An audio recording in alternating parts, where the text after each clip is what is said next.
Hello everyone, I hope all are doing well. Welcome to the hot debate of collapse of Twin Towers. Let me introduce our guest of today's hot debate, hot technical conversation, Mr. Jonathan and Mr. Ted of ic911.org. So you may be already aware that ic911 strongly support the controlled demolition theory, but I don't. It's okay to have different opinions. So let's have an open debate, a technical debate, no political debate. I'm not a person for that, about this hot topic. In this conversation, I will be asking just three questions to them, and they can also ask three questions to me, technical questions. Okay, Jonathan and Ted, how are you doing today? Doing great. Doing Thank you. great. Thank you for having us, Sabin. It's great to be with you. Yes. Doing fine, yes, and I appreciate being here to be able to share some of our evidence with you, so we can have a nice discussion about it. Yes. So ask me tough questions, okay? Oh, So I, that- I hope to. I hope to. and, Yeah, I'd like to and share some stuff with you. Yeah, and audience, we haven't shared the questions in advance. So because I wanted the spontaneity, because if you share the questions in advance, you lose the fun. The answer won't be so robotic. It may be like you have almost by head of the answer, and you lose the spices and the fun of the conversation. So I have no idea what they are going to ask, and also they don't know what I am going to ask them. So without wasting any time, let's start with the first question. Is from my side. And after that, you can introduce yourself about more what you're doing in a quick way. So to ask my first question, Jonathan and Teddy, let me share my screen. It's my own video.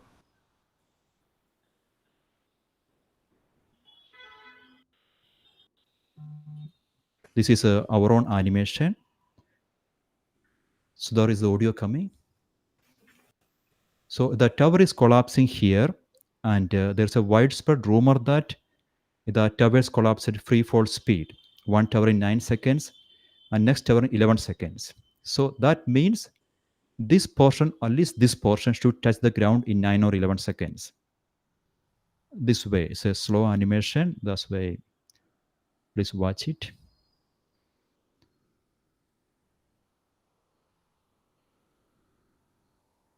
Now the question is that who measured this 9 seconds? Because at the beginning of collapse, the tower was clear. After a few seconds, it was just a concrete cloud. Nobody could see anything. Even now, with our advanced computation analysis, nobody can see anything. They have no idea what was going on there, or when this portion touched the ground. By the time dust was settled, people could see some strong central core standing there. That's it. And they also collapsed after, I think, 20-25 seconds. So then from where did this 9 and 15, 9 and 11 second came? So for that, I need to share one more screen.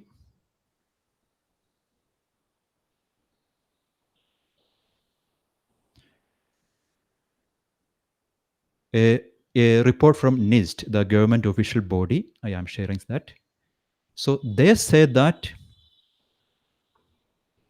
NIST estimate the elapsed time for the first steel pan to strike the ground after the collapse initiated in each of the towers to be approximately 11 seconds for WTC1 and 9 seconds for WTC2.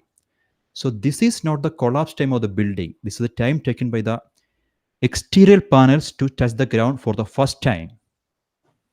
Now the question is, how did NIST come to know about that? When did this exterior pan touch the ground? Because it was again a huge concrete cloud throughout that area. So what they did, they took the time for the initial beginning of the collapse in the video evidence, and first exterior pan touching the ground. They are huge, almost 10 meters long, from the seismic data. And my question is that why this cannot be at free fall speed, because these panels are traveling through air. I think you remember the animation. So is your question, how did NIST estimate it? No, I know that. So I didn't complete it. So these panels are traveling through air. So it has to be free fall speed. NIST stated clearly, and I don't know why some people thought that this is a free fall speed. Even in ic911 website, I read many occasions, it's a free fall speed, it's a free fall speed. building was not at all resisting anything. But nobody even know what was the time taken for the building to completely collapse. Even NIST doesn't know, even ic911 doesn't know. Then how can you argue that it was a free speed fall? That's my question is. Thank you. Okay, thank you. Okay. So first of all, on the ic911 site, when they're talking about free fall, it's not free fall speed, it's free fall acceleration. There is no free fall speed, but that's okay. We can use that. That's a minor thing. The free fall speed that is being discussed on ic911 has to do with building 7. We're not talking about building 7. We are talking today about the Twin Towers. The Twin Towers, those external panels that NIST mentioned, that's just the external panels. As you said, those are falling through air. Obviously, those are at free fall acceleration. But that is not the time for the entire tower to collapse. Okay. The time for the, wait, let me finish. The time for the tower to collapse, anybody watching this video can measure it themselves. It's very easy to measure. Impossible. Can you measure it? Can you play live video measure it? Let me finish. It is impossible to measure just the acceleration of the roof because the roof disappears after the first 3 seconds for North Tower. However, and we're going to measure it, I'm going to present to you, we're going to measure the total time for it to collapse. That we can measure very, very accurately. And the total time for the Twin Tower, the North Tower to fall is about 30 seconds. And even NIST says it's about 30 seconds. 1 3 or 3 0. So wait, so the time 3 0. 3 0. 3 0. Yeah, 30, perfect. 30 Amazing. seconds. Amazing. That the time for the entire collapse is approximately 30 seconds of the North Tower. It's not free fall acceleration. Amazing. Perfect. The only time you have acceleration down, it's about 64% of acceleration is in the first 3 seconds. And after that, you cannot measure it, but you can measure when the last core columns come down. That's easy to measure. And I'm going to show you in a video. No, I'm not talking about that. Yes. It's very important. Jonathan agrees the North Tower came down in 30 seconds and free fall time is just 9 seconds. That means the building resisted the fall a lot. No. It gave a good fight. If it was a controlled demolition, they would have cut the main members. Also, they would have cracked the main members once again using dynamite or some other explosive. In that case, there is no resistance. So in this building, the building was resisting a lot. 9 seconds become 30 seconds, more than 3 times. That's not a small resistance. It's a measurable, a good resistance. So that shows that it's not a controlled demolition. All the members were intact there, and they were giving a good fight against the collapse. Hold it. Okay, let me respond to that. First of all, you are jumping to the conclusion and making the assumption that all controlled demolitions are in free fall acceleration. That is not true. There are many controlled demolitions that are not, in fact, free fall. Second of all, the exterior panels, you can have a controlled demolition, which is slower than free fall acceleration. And in fact, that's what's happening here.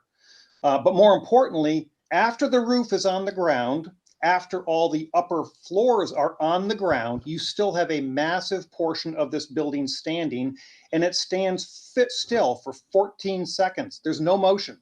It stands still. So there's 14 of the seconds. The only time you have 13 seconds or 14 or 11 is when the top of the roof comes down, that hits the ground. But again, with a lot of the portion. Did you say 13 or 14 or 30 or 40? If you measure the time, and anybody watching this video, I want to bring this up later. We're going to measure the time it takes to fall. You can do it with your watch. It's about 30 seconds for the entire structure. That's the key. Can you measure it right away, Jonathan, using any video you like? I'd like to show it right now. Yeah, please do it. Share your screen, measure the time. Great, let me watch. But the roof to touch the ground. I want full video, single video. We don't know when the roof touched the ground. I don't know when the roof hit the ground. Then what did you say like that? You can measure it very easily. The more important point we're going to make in a moment is that the roof did not remain intact. When the cloud settled, there was no exterior column. It was completely collapsed. There was no roof. It was completely collapsed. Then how can you measure that time? It's impossible. It's just Even 30 seconds, you are saying just your guesswork. It's not a right number. Nobody knows that. No. Listen, the full 30 seconds you can measure. The amount of time for the top section to hit the bottom, you cannot measure. You And cannot we're not measure. saying, and No, nobody who Then knows what from where does the argument Sabin, of can free we fall is finish? coming for WTC 1 and 2? It's not free fall. Perfect. It's not free fall. ic911 agreed that WTC 1 and 2 was not a free fall. Building gave a good resistance. Though, so no, we that, don't agree with that. No, we don't. We agree with that. either yes or no. Not Let in between. me show you okay? why. Because either 1 or 0. I'm a binary person. I don't want answers in between. Either 1 because or you 0. have, if you're a you have scientific to- person, Tell me, is it a free fall or is it a? No, it's not a free It's fall. not a free fall. Then building No. have a good resistance. Wrong. Let me back up. Let me back up. Let me share with you what we're talking about here so we can understand, because there's a delay. 15 seconds of that 30 seconds is a delay. Nothing is happening. There is no downward motion. Zero downward motion. Who told you this? None. Who told you this? I'm going to show you this. Please show me The video. that. Okay, can I share my screen? Yes, definitely. Let me see if I know how to do this here. Let me walk through, because this is an important So issue. you said 15 seconds, nothing happened. It was just stuck there. Am I right? That's correct. That's correct. Now I've tried to share my screen. Can you allow me to share my screen? Yes.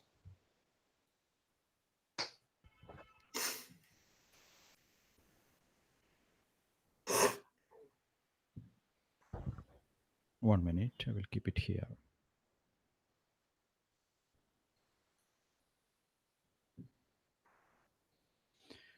One minute. Yes, here. Like this. Yeah, Excellent. now you're sharing. Yeah. Okay, so let me walk through this with you. And this is exactly what we wanted to talk about, because as you say, it's a very important point. This is what your video. John, sorry, pause. Sabin, can you please put the slideshow on the left? Because we're getting stuff cut out. We configured it 4-3. Can you put us over on the right and the slideshow on the left? Yeah, 1 minute. Yes. There we go. Excellent. Thank you. Now, if you'll just allow me to go through here, just real briefly, though, this is what you just showed, Sabin. When I agree, this is what your model shows. It shows a complete roof all the way down, well below the 60th floor. And we're going to look at some stuff here and question as far as what this video shows. Now, let me just walk through this. And again, we're sticking to the laws of physics. We know laws of physics can't be broken. So this was my question, and I just asked you a follow-up question. Can you measure the time? 15 seconds, you told there was no activity. Yes, I can. Here it is right here. We're going to watch this come down. This is 30 seconds. You can start your clock right now. Mm-hmm. Here it is going down. That's the top, okay? And that's accelerating down. Then you can't see it, okay? So let's watch. Let's watch and listen. Yeah, I am watching. Okay, then now the roof and everything's down at this point here, but there's something sticking out here. These are the central core columns. The time is still going. This is going for 14 more seconds. This is the core columns. So now the time is still going, but the roof is on the ground. It's down, and there goes the core columns, and they fall in the last 3 seconds. The point is the total elapsed time is 30 seconds. The roof, we can play it again, the roof is disintegrated and gone after the first 3 seconds. Right now, you can't see it. You can only see all that lateral ejection. This lateral ejection, that lasts for about another 14 seconds. So the roof and everything is on the ground, and yet... Yeah, I know about this video, but where is this first 15 seconds of inactivity, where buildings took still? Right here. Here it is, right here. It's still. It's still. That's central core column. It was standing strong. Everybody knows that. Right, and then they drop straight down. That everybody knows. So the point is the total elapsed time of the fall. And let me just walk through each one. I'm trying to answer your question. The first stage, again, is this visible roof. After the first 3 seconds, we all agree you can't see it anymore. It's gone, okay? Then the next stage, let me go to the next stage here. Okay, yeah, the first 3 seconds. So there's a visible roof. This won't take too long. There's a visible roof where you can measure it. Now you cannot measure it. It's done, okay? Now we look at the next stage. This is the next 10 seconds. So the first stage was 3 seconds. The second stage is 10 seconds. And you have all this material blowing out that is not impacting the building below. It can't. It's missing it. It's blowing laterally out 500 feet. There's material blowing out, but the roof, there is zero evidence of the existence of the roof. None. There is no evidence of the roof. Okay. And again, much of that destruction is outside of the footprint. That material could not have impacted the building itself. So anytime you look at this thing, you can't assume the full load because the full load's not over the center of the building. Anyway, Jonathan, you promised me something and show me something else. So I am done with my first question. And anyway, ic911 agrees that it was not a free fall. The building came down in 30 seconds, not 9 or 11 seconds, right? Now you can show me the entire building came down in 30 seconds. Yeah, and I want to, Sabin, before we finish, I want to clarify. We don't base our finding that it was not free fall on the total collapse time. That is sort of really a distraction. It was not. We know that it was not absolute free fall. Let me finish. We know it was not absolute free fall based on the first 3 to 4 seconds that we can measure. That's it. That's the only time that free fall or 64% of free fall is relevant. The total collapse time has nothing to do with free fall. No, it has. It has. That's the most important parameter, and that is missing. And you just have to guess it. And based on a guess, you cannot make any statement. It was a free fall. And we're not guessing any free fall. And you're also not making, right? We're not guessing. We're not guessing anything. Saying it's free fall. Anyway, we're not saying it's free fall, and we're not guessing anything. Yes. So I got it. So ic911 is not guessing any free fall time, and they're also not saying that it's a free fall collapse. Building was resisting. Am I right? Incorrect. Anyway, it was not free fall. There is a delay. There was a delay in the fall. That delay is building resistance, simply put. No, it's right here. You're looking at this delay. It's this thing right here. It's standing there. So in a second, we'll talk about.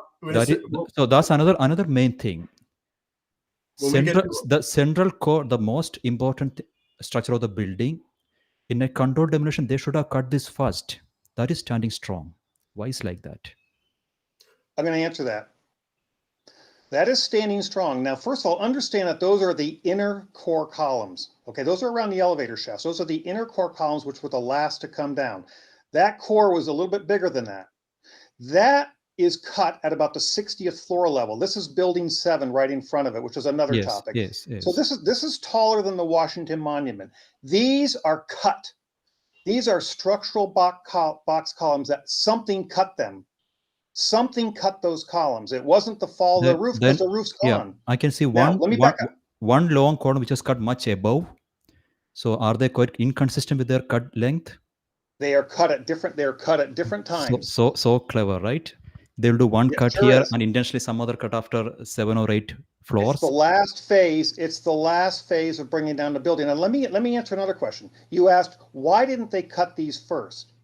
I'm going to respond to that by saying, if you look at the beginning of the fall and you carefully look at the antenna that was on top, the very first thing to fall was that antenna. No, relative to that was an illusion.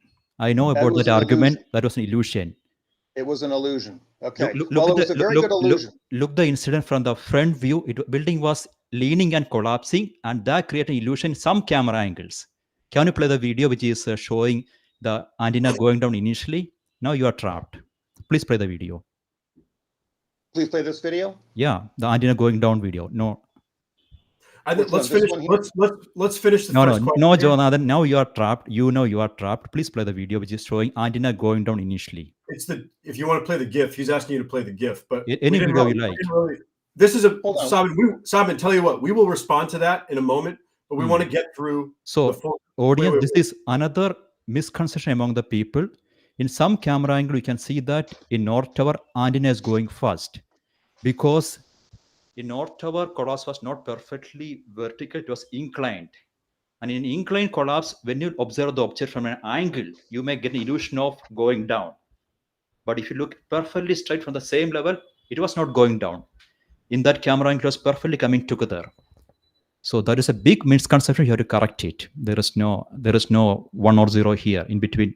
It has to be either 1 or 0. That's not even part of my presentation. But you had asked if the core columns could have been cut first, and the answer is the core columns could have been cut. And in fact, they were cut. We just saw the core columns there at the 60th floor level were cut. Is this your first question to me? No. No. No. He didn't Okay. finish. Then please ask the question. Can I Can you go go through my back to sharing? presentation? Yes. Okay, thank you. I have 3 questions, but in order to Wait. get to those questions, Yeah, we got to share the screen again. okay, we got to share the screen. Okay, again, let me just walk through this. And a lot of these, whoop. Yes. Okay, great. All right, thank you. Now, if you can just let me go through this, and the questions are at the end. Okay, again, we're just going to use the laws of physics. We're talking physics today. The first question, and this is not the question, let me present it. The first question is going to tie to your collapse animation compared to what we actually saw in real life, because that's all that matters. Whether it's math or whether it's an animation, it must match what we actually observe. And then the other thing is, again, getting back to that 13 seconds. Now, NIST put together their report. Okay, that's the National Institute of Standards and Technology. They did not analyze the actual collapse itself. This is in their report, and this is just real briefly. They analyzed up to the beginning of the collapse, but they did not go further and actually measure the collapse itself. But they did provide this nice chart, and this chart shows that the collapse duration was, again, it was at least 28 seconds. They go to the beginning of the core collapse. If you add a few more seconds, it's up to our 30 seconds. So I think we can all understand that the total collapse time for the entire building is roughly 30 seconds. And we can all measure that. Now, this is one of the prevailing theories. It's basically a 2-phase, and this is similar to your animation where it shows just this top portion, the smaller portion crushing the larger, stronger portion. Remember, these towers, these columns in this tower are tapered. It gets stronger as you go down. So the smaller, weaker block, they're saying, according to their math equations, has the ability to crush a larger, stronger block. Okay, well, Newton's third law is for every action there's an opposite and equal reaction. So they're saying that the force down, obviously the force up on the block and the force down are the same, okay? But they're saying the smaller, weaker block drove this all the way down, and then when this got to the bottom, it crushed itself back up. That's what they're saying. That is not what we're saying. Let's take a look. Again, we look at the entire collapse. Now, the 30 seconds is not an average time. It's a total time with a long time of no motion at all. You can just start the clock. Here we start the clock. Again, there's the visible roof. That's gone. Now we have a lateral destruction as the sides blow out and away. Okay, and then we have these inner core columns peeking through here. The roof and the walls at this point are basically down. You have to admit there's no roof there, and yet we still have those inner core columns. Okay, those stand for 14 seconds. They don't move. So that's a lot of your time. So you can't take an average and then they fall in the last 3 seconds. You can't average a standstill time and apply it over the whole structure. Okay, and we've gone through each one of these. Yeah, We know Jonathan, the top so I know most of the things. Can you ask the question? Even our audience understand all these things. I'm going to, okay. So we know the roof. Here's my question. We know that a plate can't fall through a toothpick.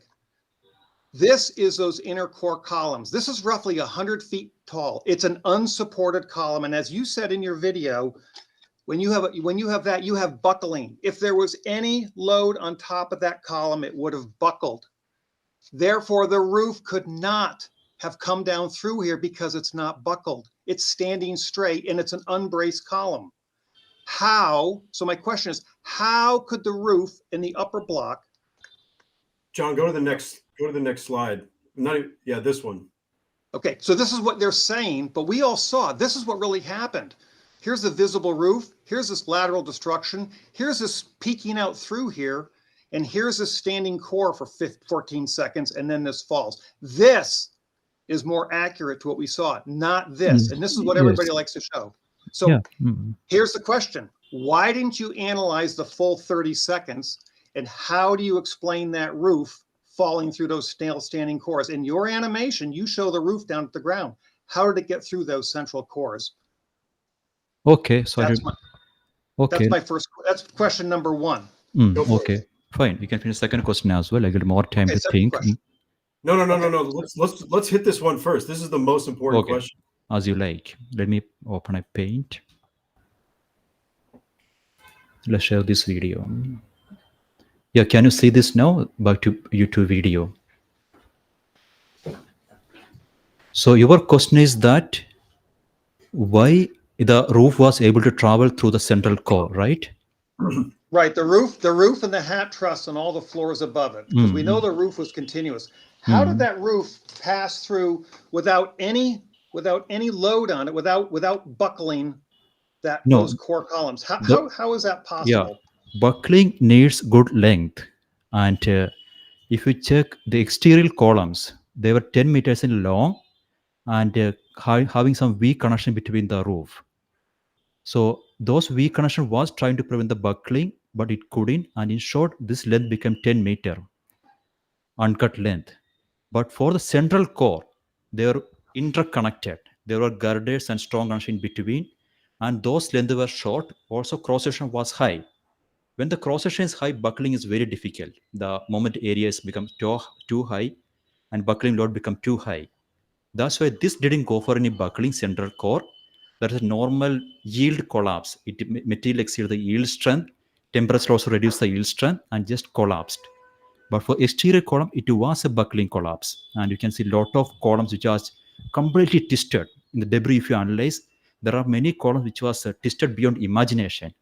That gives a clear indication that these columns went for pure buckling, but central column didn't. Once again, I will show the structure of the central column. You can see it here. Oh, advertisement. 1 minute. John, you can respond. No, wait. I'm not done. I mean, Strongly disagree. You can see the central column, how they are structured.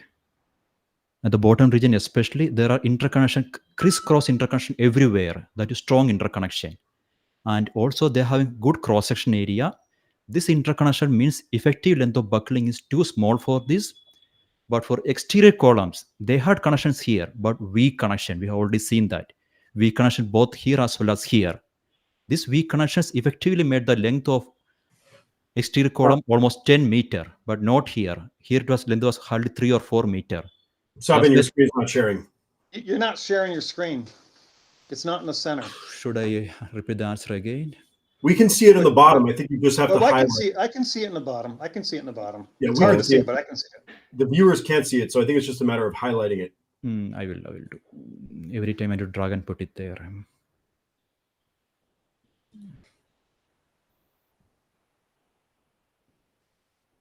Now I just got it removed. There you go. Yeah, that's the only way. There are many tabs there. Next time I'll add you again. My God.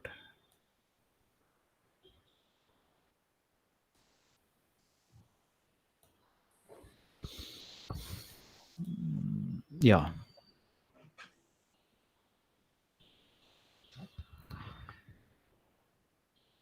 This is a paid version. This is not a free version of Be Life, but still, what's wrong here? Yeah, it's working. One more jump. Yes. So Jonathan's question is that he saw a central core which was standing straight without buckling. So how could the roof penetrate to it? Why didn't go for a buckling? And for buckling phenomenon to happen, length is very crucial. More the length or thinner the section is more easy to buckle. The buckling load will be too small for that. For the exterior columns, this length was almost 10 meters, 3 floors in height. There were interconnections here, but too weak. So in that case, in that way, the effective length became 10 meters and then went for easy buckling. And we even have evidence for that. If you check the debris, you can see a lot of columns which are twisted beyond imagination, sometimes 90-degree twist. No human can do that. No control special can do that. But for the central core, look at here. They have a lot of crisscross connection. That is strong connection, not weak connection. You have weak connection over here between floor and central core, but not between central core. When you have such crisscross connection, the effective length is this much only, just one floor. Moreover, they have high cross-section area. More the area, more the area moment of inertia, difficulty is the buckling. That's why they didn't go for any buckling. They're too strong, but they went through yield collapse, material exceeding that yield strength, finally failing. That's why they collapsed, but they didn't buckle, but these columns buckled. That's my answer is. Okay, well, that's a good answer, except for the problem is that the length of those column that we're talking about is very long. Okay, it's 100 feet long. It's not buckled. And so you're saying that the roof passed through that without buckling it. Somehow it went through and the roof went all the way down to the bottom. Now that roof is about an acre in size. You would think you would see the roof at the bottom at ground zero, but it wasn't there. It was gone. So, but that's fine. If that's your answer, that the roof passed through, somehow it passed through magically through that column, and all those other columns went all the way down to the ground and left that core standing for another 15 seconds. And that's your answer. You're a clever man. I didn't say anything magically here. It was all logical. Okay, so you're saying logically the roof passed through that column without buckling it. Right. And all the way, Jonathan, you understood why it didn't buckle, right? You're a civil engineer. correct. These columns were crisscross connected. That is strong Not connected. the one I'm talking about. This is central core. Yes. When something is that strongly connected, the effective length is between those floors only, not the entire uncut length. They cannot buckle from the uncut length. This is strongly connected. When something is connected that way, the length becomes 1/3, not your 100 feet. Just become one floor length if it is one floor in height. Okay. And the equation buckling length is in square proportion, L square. If you double the length, buckling load become 4 times. Is that difficult? Moreover, area of this members, they are much bigger than these external columns. They are huge. That's why initially, because of the high energy of the falling down mass, they went for yield failure, not buckled failure. They actually collapsed by exceeding the yield strength. Temperature also helped in some extent to reduce the yield strength. But towards the end, the bottom upper region lost almost all energy, and they were able to stand strong there. They didn't yield. Okay, so let me ask a question. So what you're saying is they're all laced together. How did the roof fall through that core area, even if they were all laced together? How did the roof fall continually through a standing structure? I don't care if they're buckling or not. How did it fall through there?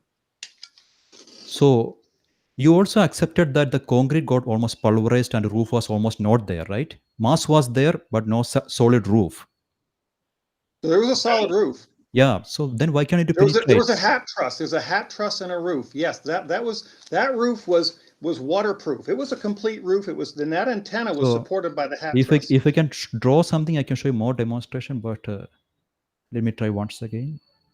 So this is a structure. Right. So I don't understand what's the issue here. The issue is that how did that top roof fall through those core columns? Why it cannot? Why it cannot? Because it's still standing. You can easily imagine. So these are connected very strongly like this. They'll move down together. And why it cannot just penetrate it? Because it's a solid, it's a roof. It's a waterproof roof. How did the roof go through the columns? There is no roof between the central core. Roof is around it. The roof is above it. So it doesn't get rain in there. The roof is not shown in this picture. The roof is not shown. Yeah, it can be there, but what's the issue? They are concrete of just, I think, 10 centimeter thick. That's it. Such a massive collision, they can get pulverized, and almost all the concrete got pulverized. Well, also keep in mind, you're arguing it's not just the roof. You are arguing literally that it's an entire top section of 15 stories somehow passed through the column. So this group of columns here. So at a minimum, Bizant's model and your model don't acknowledge the fact, which I think you're now arguing, that somehow we had this kind of interaction, that the roof just went like through, and you had the roof sitting here while you had these columns sticking up. To me, so John, if you go back, if we could show Bizant's model again. So why somehow it can clearly pass through? Well, but if it clearly passed through, how did it leave those? This roof cannot block the. See, Jonathan and Ted, these roofs are around the central core, not between the central core, and it can just go down. What's the issue? It can go down through the columns and leave them completely intact. That's your argument now? No, all will collapse. But towards the end, they lost a lot of energy. It was not sufficient enough to. It was not sufficient enough to cause yielding, but sufficient enough to cause buckling here. That's what happened in the end. But we're talking about that. So we're talking about the top, and we're talking about the fact that the columns, the top section of 15 stories, not just a roof, 15 stories. Mhm. And you're arguing, and keep in mind, we have no video or photographic evidence of this top section after the first three seconds. But Yeah, we're giving obviously. you the benefit of the doubt that it actually exists. How did that top section remain intact and reach the ground and leave these columns? You're saying that it continued to travel that fast through these columns and left them intact like this? Just So they went through each other, like they just did this? let me go through the more interesting Because animation. also your animation doesn't show those columns still standing. So at Yeah. a minimum, you would have to Yes. go back and redraw your animation to show the Yeah, I column. can do that. That's not a big deal. Okay, so you'll do a new animation that shows the columns poking through the roof for the bottom 40 to 60 stories. See, this fall downward. Why can't they collapse these bottom columns? Such a huge weight, such a massive speed, because during buckling collapse, the speed is extremely high. Did you see my actual experiment? It's not I a sure normal did. I fall. want to talk. That was my second question. We want to talk about your actual experiment. So this is not a normal fall of gravity load. This is a buckling fall. It's instantaneous. That's fine. Such an impact load, these columns will be immediately damaged. The bottom Right. columns, and it can Because just travel. because there's an impact load. Because of impact, there must be an impact. Correct. Exactly, and Right. that Has to can be an impact. that can damage even these columns to a great extent. Uh-huh. And it's not just 14, 15 floors. During the travel, it can easily get damaged. Sure. And you also accepted that almost everything got destroyed here. Am I right? During the fall. I'm fine. I'm fine with that. Then what's the issue? What's the issue in this portion penetrating those strong columns which is not able to buckle? They're not able to buckle. Yeah, you agreed that because you can see that was your They first. did not buckle. They did not buckle. Yeah, they do not buckle. They cannot buckle because they are strong connection and length is too small. They cannot buckle. So how did this whole top section go through the lower 60 floors? How can you have something fall through those inner core columns all the way to the ground? And they stood for another 14 seconds. How is that possible? Which one stood for How 14 can you have a seconds? solid go through there? The central core stood for 14 seconds, right? Not the entire building. The core. The core columns. Why it cannot stand for 14 seconds like that? Because it's not carrying any load. All the main mass is down the ground. The question is, how can the upper block fall through the standing core columns? How is that physically possible? That I already explained. The speed of the impact is too high because of buckling, and it will just have an impact force and damage these core columns as well as these core columns. And even there's a strong connection at the top between I think what's the name of that, between central core and exterior column. Even that can get broken because of an impact. Then what's the issue?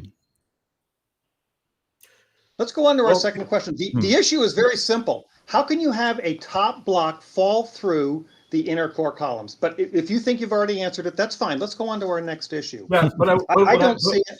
I would like to wrap it up by this question by asking Sabin if you would make a new illustration, a new animation that you could put out on your channel. Let me see how accurate this is. I don't know whether Animate did that. I don't think so because it was a difficult animation. Yeah, it doesn't match. Wait, I'll see what is happening here. What we'd really like to see is because Bazant and Lay won't do it, and NIST won't even try.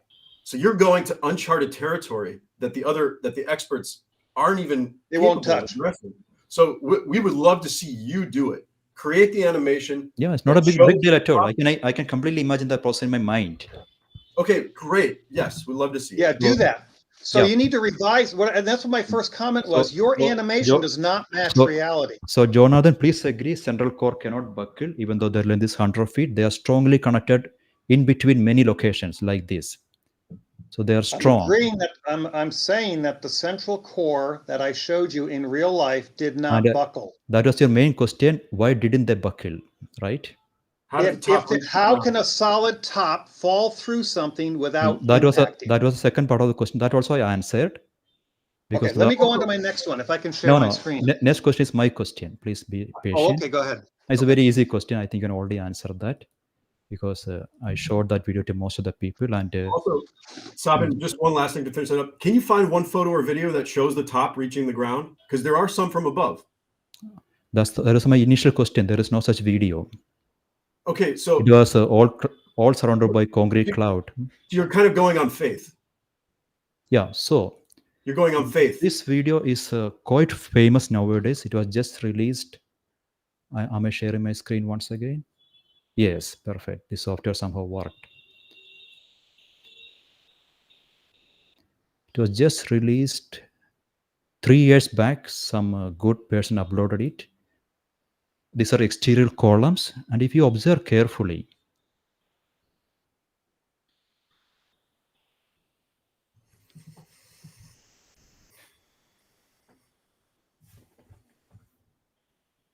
did you say they are bending inward? Can you see that?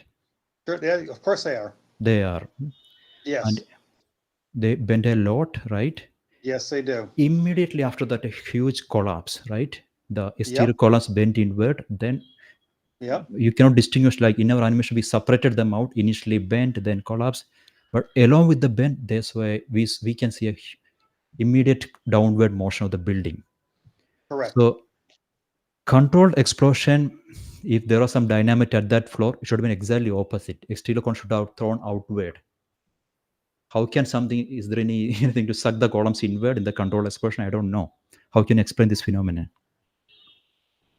Okay, Great so your question. question is, yeah, that's a good question. So as we know, and I'm going to get to your question, there was a whole bunch of lateral explosion after this event here. You are making the assumption that the reason those bent in is because the floor sagged, because it lost the insulation, because of the heat, the floor sagged. It was connected to the central column and the perimeter column, and the floor sagged, therefore pulling it in. That's your assumption. But the question is that the only possibility for why those bent in? I know that's your assumption. Is it possible that the explosions were going on in the core columns above the 60th floor that we just saw that were still standing, and those dropped? And when they dropped, it pulled on those same open web bar joist trusses, and that force pulled it in. So in other words, the core dropped, there's a tensile force, and it pulled it in. No, Is that no. possible? Can you draw Is that that? possible? Can you draw that for me? What Yeah. you're saying now, I'm not able to understand you. I'll stop my presentation. Yeah. So again, you're making the, I am not arguing at all that the exterior columns bent in. I agree with you. There's the photographic evidence. We can all see it. No argument.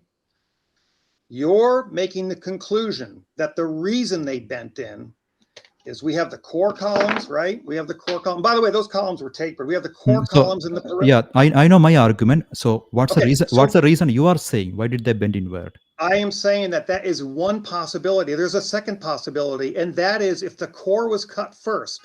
If this core dropped a little bit and it's connected between the core and the perimeter with those trusses, as this drops, it's going to apply a tensile force, which is going to pull in Okay. these exterior columns. And Jonathan, I'm saying that is a possibility. And Jonathan, your evidence for proving that core columns were cut first was the video which shows antenna going down first. Am I right?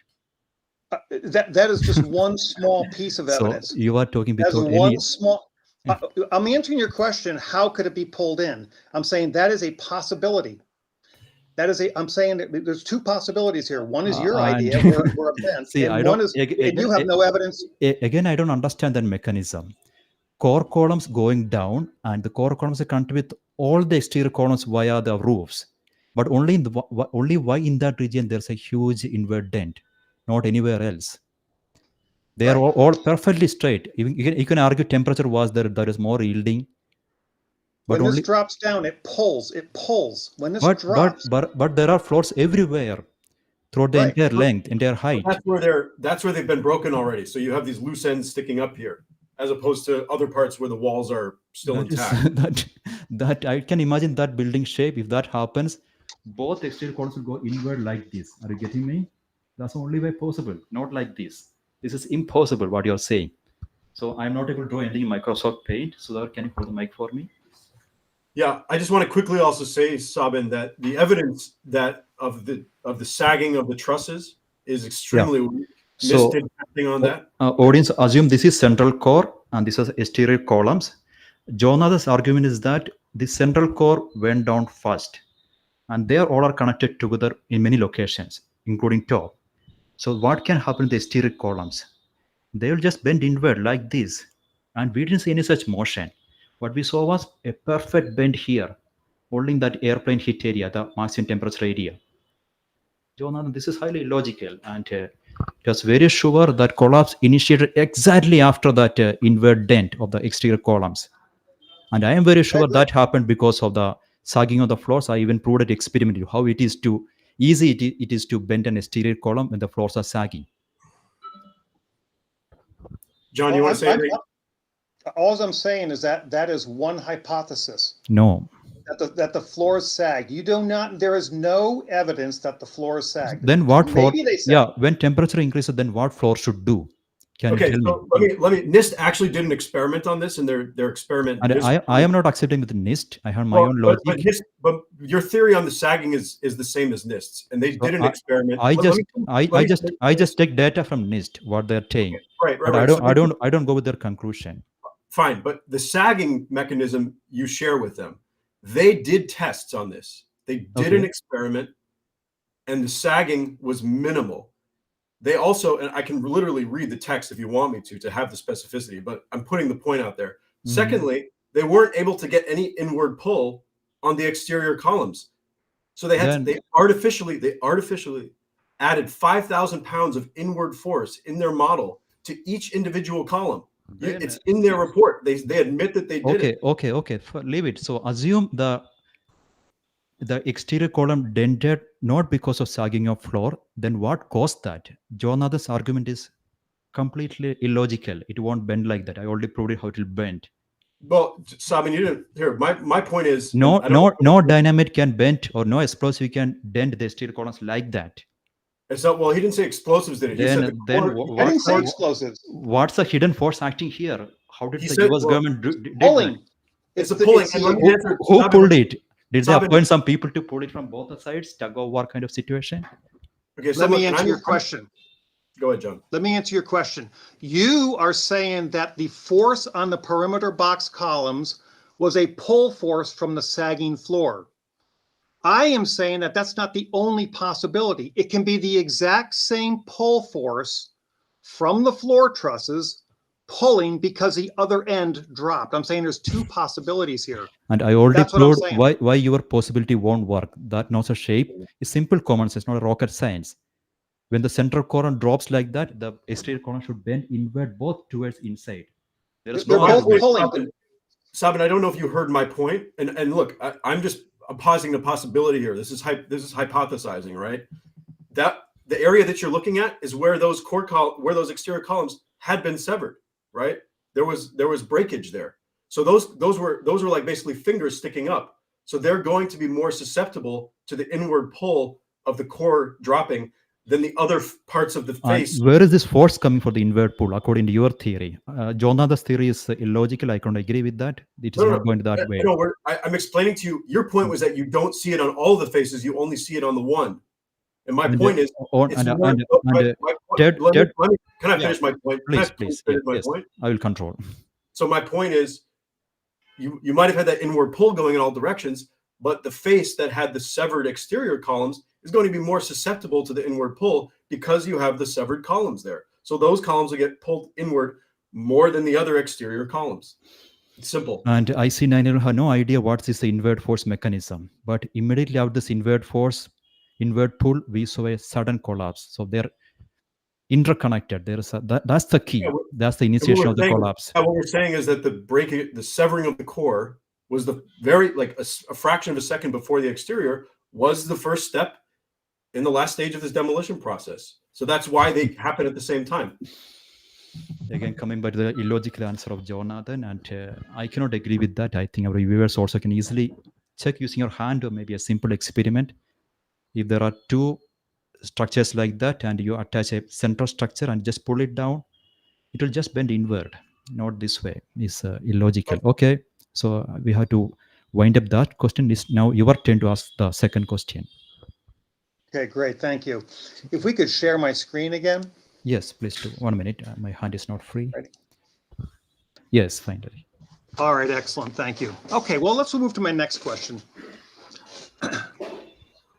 You had an experiment, which, by the way, I'm sort of an experiment guy with real life. I have a physics called Physics and Reason YouTube, and I do all experiments about 9/11. You have an experiment, which is a real world experiment. It's not a math equation. It's not an automatic. And you show a Coke can with 3 UPCs on top. And you show that when you dent that Coke can, there is an immediate collapse of that. So the Coke can represents where the plane hit. That's the weak towers. Okay, that Coke can is where the weakness is. The upper section, the UPCs, that represents the upper block. But the table below it, that represents the structure below it. Now let's watch what happens. What do we see here? We see an immediate collapse. I agree with you. But then what do we see right there?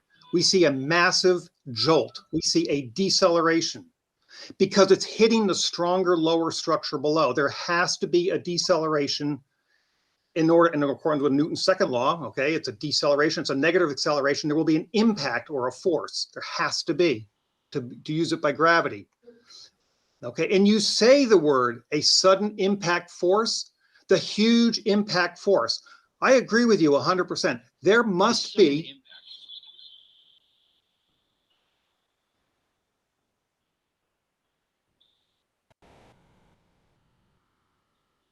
Yeah, we think the first part of this animation is quite realistic. Very good. We agree. So there had to be a large impact force. If there was no impact force or no measurable impact force, then it wasn't gravity. And I'm going to show you why in a second here. Now, remember, those core columns, you also mentioned that that's the weight of the Titanic. Those core columns, when engineers design stuff, they design for hurricanes and massive loads. If the weight of that was the Titanic, those core columns could hold 3 to 5 Titanics. So there has to be a massive deceleration. Not only that, those core columns are tapered. And not only that, they're made of 5 different grades of steel. It gets stronger as it goes down. So the upper section that you're saying crashes down through the larger section, there has to be one heck of an impact to continue it all the way down the small section into the big section.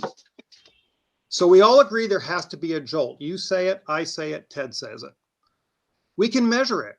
Here is a collapse that's measured, and you can measure the deceleration. I'll let David Chandler talk here, but this is what's called a Varanage demolition. This is where they weaken the central section. Notice they start in the middle because they know equal and opposite forces here. So you weaken the lower section, and then you have it self-destroy itself. Now, if you track it, if you put a track here and you graph this thing, you're going to see a deceleration, but then once there's an impact, you're going to see a negative deceleration. That's the impact. Let's listen.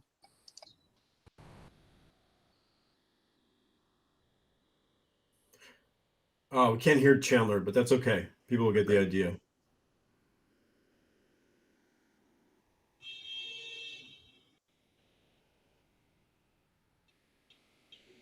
So that confirms that there must be a jolt, okay? We know that. We measure it. We can also see it. Here's a partial demolition. Here's where they just demolished this area here and this area here.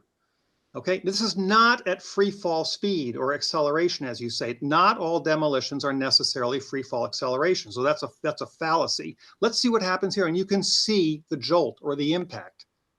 There it goes. Bang, there's an impact. Drops down some more. Bang, there's an impact, and then it tips over. That is a controlled demolition. That is not at free fall acceleration, but it is a controlled demolition. So we all agree there has to be a jolt in accordance with Newton's second law. It has to be amplified, and it has to be amplified to the tune of about 2 or 3 G in order to impact that force. If there's no impact, we got a problem. Well, guess what? We got a problem. We got a problem because that tower fall in the first 3 seconds we were talking about has been measured by many, many people. And when you measure that in the first 3 seconds, it always accelerates. It never slows down. It doesn't have an impact. Okay, a lot of people have measured it. Anybody here can measure it. Let's listen.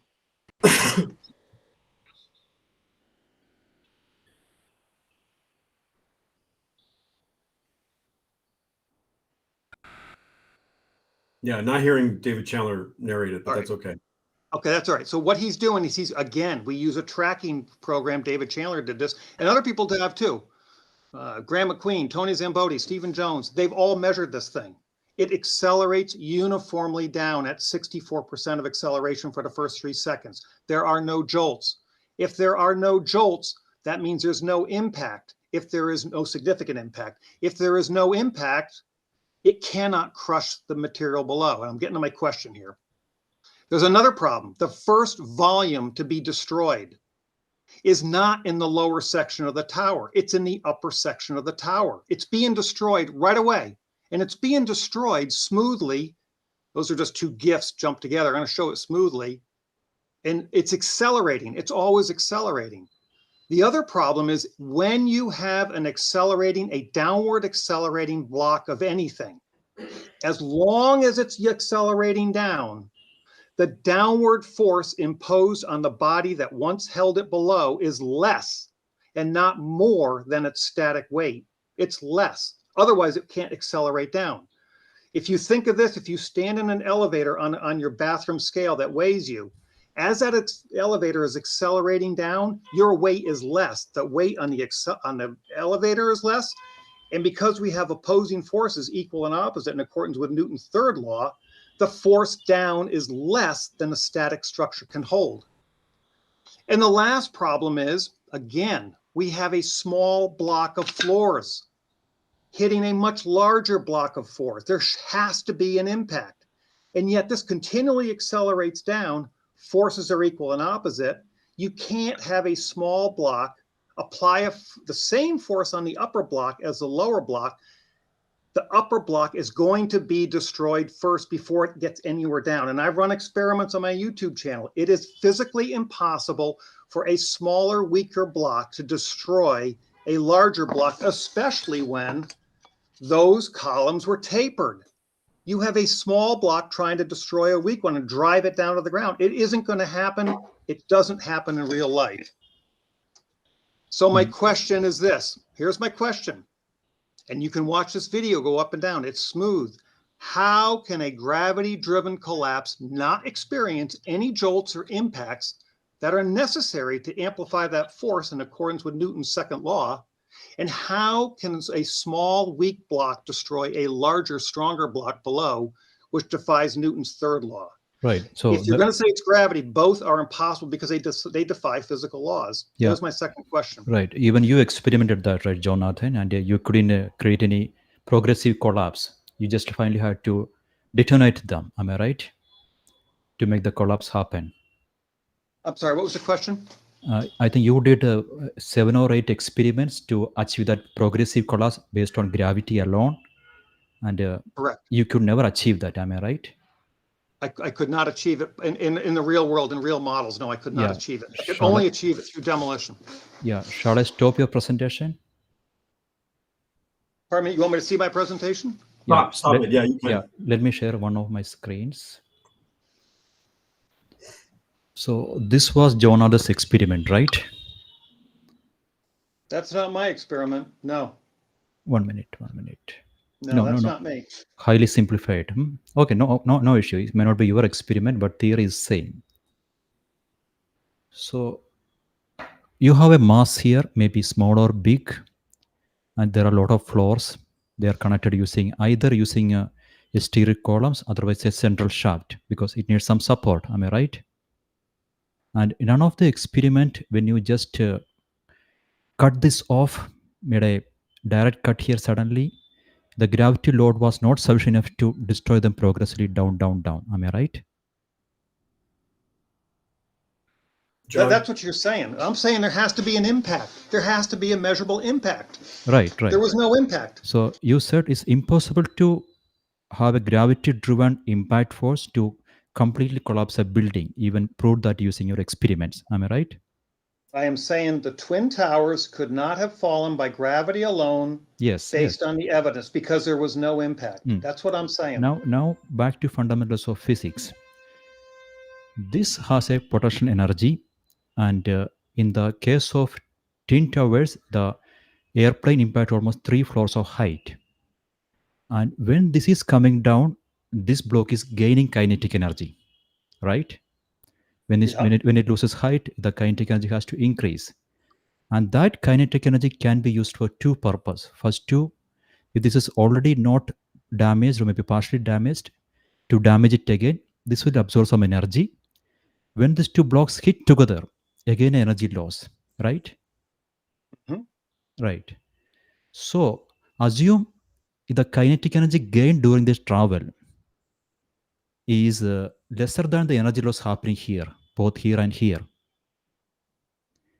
Then this will just continue. But if there has to be an impact. There has to be an impact. There has to be a jolt for that to happen. Jonathan, you even say that. You say that 3 times, and you show it with the Coke can in your video. There was no jolt. That's the problem. Yeah, I will explain you that. That's a force analysis. This is an energy analysis. Both are valid in physics. So in this energy analysis, if kinetic energy gained by this block is greater than the energy lost happened to destroy this and during collision of this sound, pulverization, etc., this is never going to stop. It will again gain kinetic energy. There is energy loss here and here, but that's again lesser than the kinetic energy gained. This is just going to continue with acceleration, maybe constant acceleration or maybe some variation, but I don't know. I will measure that. So progressive collapse will happen when kinetic energy gained during this travel or this travel or this travel is more than the energy loss happening here or here. There is no doubt. In your experiment, this energy condition never happened. What happened during your experiment? This condition. There was a kinetic energy gain, but that was more than the energy loss, lesser than the energy loss happening here. And it has to stop after 2 to 3 collapse. The kinetic energy will be completely absorbed by the either direct floor collapse or this collapse. Now, the main issue I see with your experiment is that you had a lot of exterior columns, right? Sometimes you made joint there, sometimes you attach weak plastic, but all of them went for yield collapse, not buckling. And buckling is very easy to achieve compared to yield collapse. It happens much earlier than yield collapse. If the length is sufficient, it's thinner. It's a dangerous situation for all the civil engineers. So you didn't design them for buckling, the exterior columns. And your case went for this energy condition. And in this case, it's impossible. After maximum 5 or 6, it has to stop. And if you give so much energy, maybe you can eject it from space, it can destroy everything. That's it. But World Trade Center case was this one, and this is easy to replicate. You just model the exterior columns, maybe thin enough to buckle, otherwise long enough to buckle, and maybe material you can select that way, then it can be easily met. No doubt about that. This is a straightforward energy analysis. So you can redo this experiment with this in mind, and I am very sure you will see a progressive collapse only using gravity. There is no need to detonate that. But there must be an impact. Yeah. There must be an impact. Exactly. It has to impact. That's a good point. I also want to say that the math has been done, and you can find it in the Journal of 911 Studies on our website, ic911. Let me finish. Can I finish my point? Yeah, I doubt your see you're saying that the kinetic energy exceeds the energy loss, and I'm saying that is all factually untrue. That the math has been done. You can find it in the Journal of 911 Studies. But Jonathan, let me finish the point, please. Yes. You can find it in the Journal of 911 Studies. The collapse would arrest within 2 stories, but we're talking about full arrest. May I know? That's different from deceleration. Deceleration. So please, Jonathan, you know about mathematics of those paper, right? Published on your website. Do you know the details? So in that collapse, did they consider yield collapse here or buckling collapse? Please tell me. Don't know because I didn't write the paper. I do real world experiments. Sorry, not Jonathan. I forgot the name. Ted. It's Ted's website. So Ted, in that analysis, the mathematical modeling, did they consider yield collapse here or buckling collapse?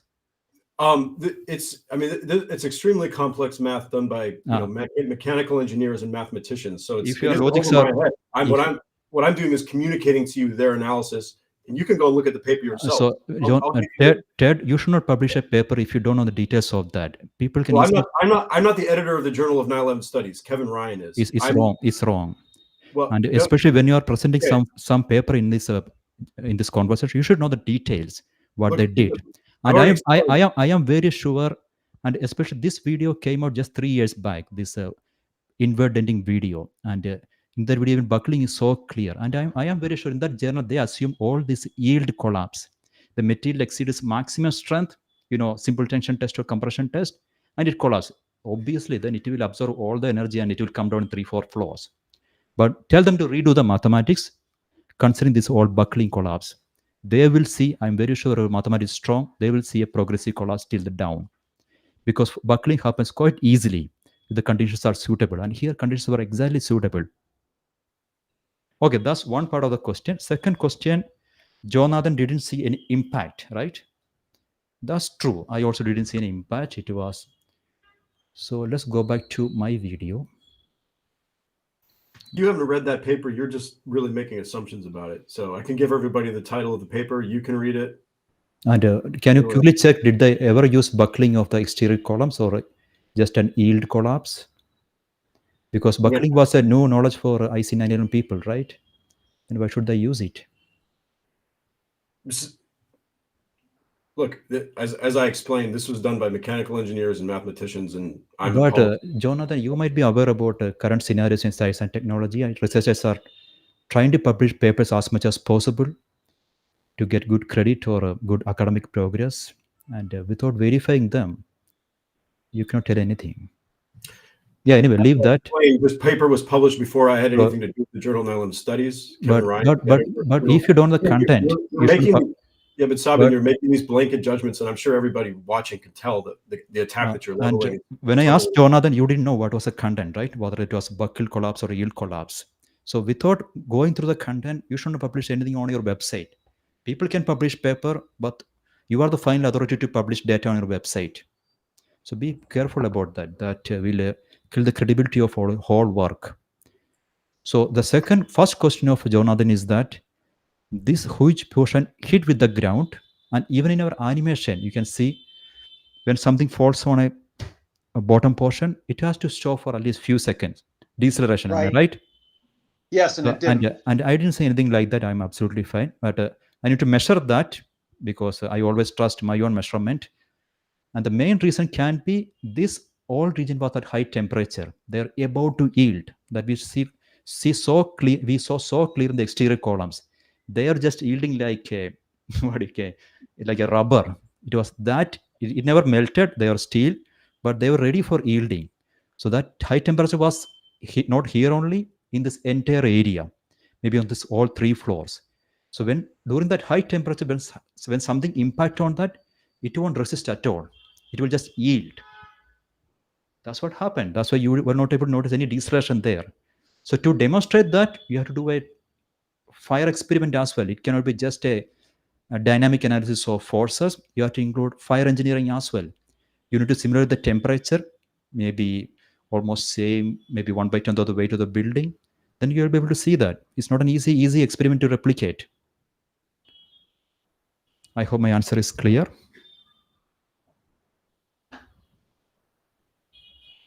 Sabin, I don't care if you remove all those columns. The point is, below the airplane impact, it was a solid structure that could hold 3 Titanics.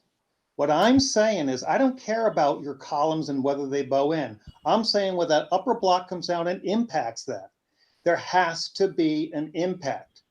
There was no impact. And that was cold and strong. People were going down those stairs. It wasn't melted down below. Yes, Jonathan. So that's my point. It's a missing jolt. And there's a paper called The Missing Jolt, pointed out a long time ago. That's a serious problem. Yeah, he should gravity collapse theory. Yeah, he should consult me. I will teach him. But I can teach you once again. Maybe you could show me with a real experiment, because that's all that matters is real experiments, not animations. I have real experiments where I demonstrate the difference between a gravity collapse, gravity collapse and a controlled demolition. But you forgot the fundamentals of energy transfer. I'm going to show you a real experiment. Wait. So Jonathan is again saying that even though these central columns are removed, he doesn't care. There has to be an impact.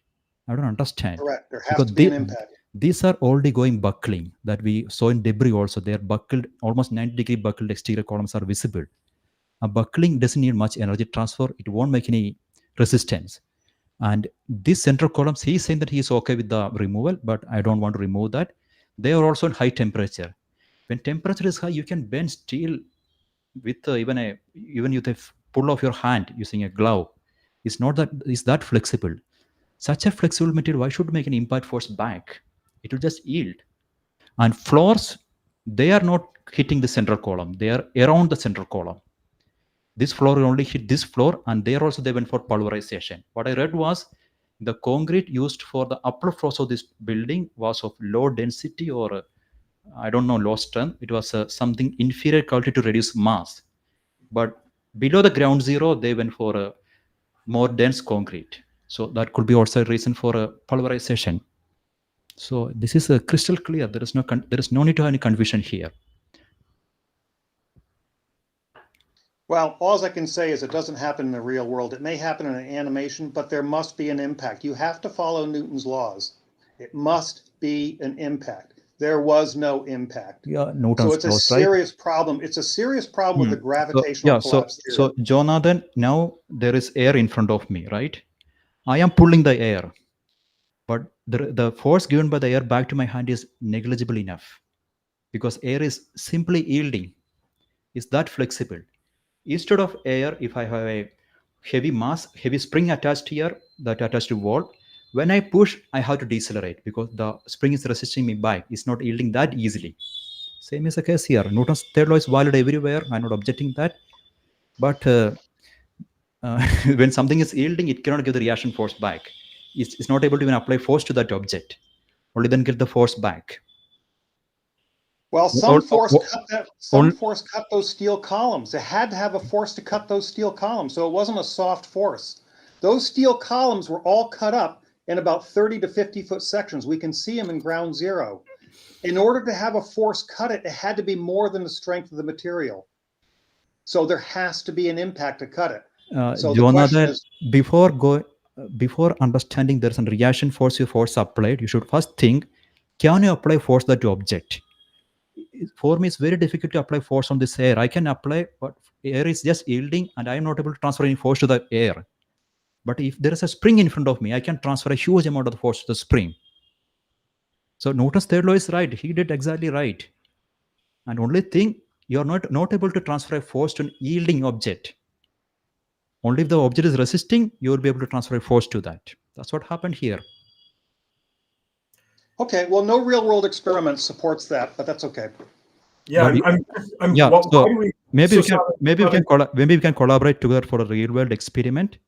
I have them already. I can share it with you. I have them right now. I can show you. Your steel column didn't go for buckling. They all were yield failure and they absorb a lot of energy.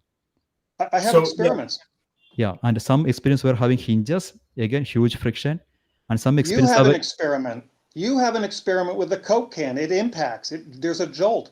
3 times you say in your video there must be a huge impact. That impact on the earth. And earth is a huge resistance. It won't move. Well, you say in your video a huge impact. There was no huge impact. You say it twice in your video and you show it with the experiment. There was no impact, and yet you tell us there is. Right. Yeah, we basically had 4 or 5 experiments between your stuff and the things that John showed, the 2 different demolitions where there's a deceleration, whether you could see it within naked eye or not. Yeah. And yet there's no deceleration in the case of the Twin Towers. So it's absolutely clear now. There cannot be deceleration when your opponent is yielding. You cannot transfer much force to that. But there will be some force transfer, negligible if you notice, that can decelerate it. That can also kill the energy of the coming down thing. But that energy loss is more than the kinetic energy. That energy loss is less than the kinetic energy gained. Have you calculated the amount of resistance required to? So I don't have time for that. Publishing paper is not my job. But you have somebody in your team, right? Academically strong. I am also mathematically strong. So I can teach him the fundamentals of the collapse once again, and we can work together. We can build a new mathematical model, and we can easily prove it. No doubt about that. I am strong. Tell me with a real experiment. I will believe you So when you show me real with a real experiment, Jonathan. top-down Yeah, experiment. I like experiment as well as I also like experiments, Jonathan. So we Good. should collaborate together. My Okay, experiment and I was can, if you my go to my, you can see my experiments. It's called the force behind the motion. I do many experiments. If you go to YouTube and type in the force behind the motion I know under my YouTube physics, I watched everything, but you missed the main point of buckling of the exterior columns. okay. That's why All right, let's they are move not. on to the next question. Yeah, my questions are done. You can ask me your question, the last Okay, I've question. got another one. And if we can share screen again. Yes. Okay, awesome. Okay, let me go back to here. Wait. Okay, great. Finally, yeah. So that was question 2. Now I want to roll into the basis of question 3. And one of the things I said first off is when you're doing a hypothesis, you really need to collect all the evidence that's out there as you're developing your hypothesis. And if you have evidence that doesn't match your hypothesis, then either your hypothesis is wrong or you need to modify your hypothesis. So we've been going through the motion evidence, okay, the downward motion, the lack of jolts, how something can fall through the core columns. Those are the types of things we were talking about. What I want to talk about now is more evidence that directly relates to how those towers fell. And that evidence has to do with temperature. Okay, there is a ton of evidence that's not about the motion, it's about temperature. Okay, so, and there's several of them. I only have a few of them here, but there's a lot. Here's an example of, this is Tower 2, about 7 minutes before it went down, where we have this molten metal pouring out of the corner of it. All right, and that molten metal is kind of yellowy or orangey in color. All right, so here it is. There it is pouring out of there.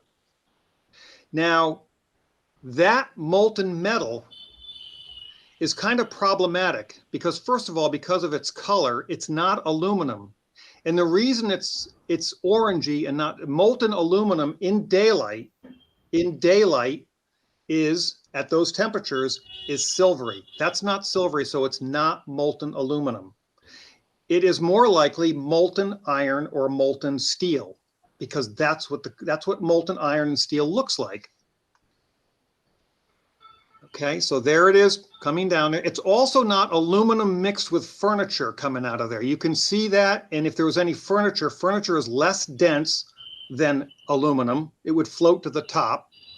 And NIST conjectures that, well, maybe there's furniture mixed in. Well, no experiment supports that. And it would still pour silvery. It's not silvery, it's orangey yellow. So there is evidence of molten metal that is not aluminum. You also have eyewitness testimony of a lot of molten iron or steel. Let's listen to, this is just some, and there's a lot of evidence. Oh, shit, we can't hear it for some reason.